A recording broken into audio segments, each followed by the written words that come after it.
Pick it up at verse 7.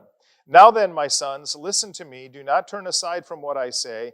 Keep to a path far from her. Do not go near the door of her house, lest you lose your honor to others and your dignity to one who is cruel.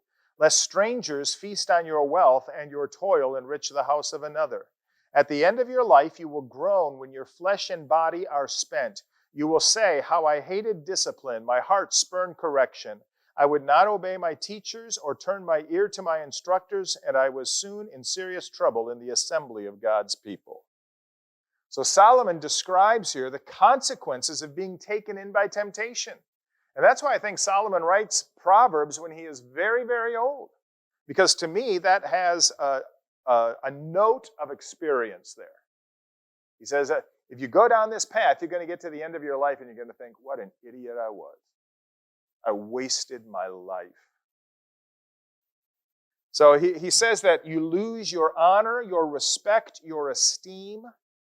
And he says you waste your years living in something terrible. To continue your sinful ways, you will squander your wealth or your opportunity to prosper. Why? Because you're focused on sin. Right? And at the end of your life, you look back and you think, I've made a mess of my life. People tried to warn me, they tried to tell me, but I wouldn't listen.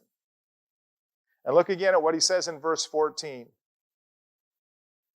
And I was soon in serious trouble in the assembly of God's people.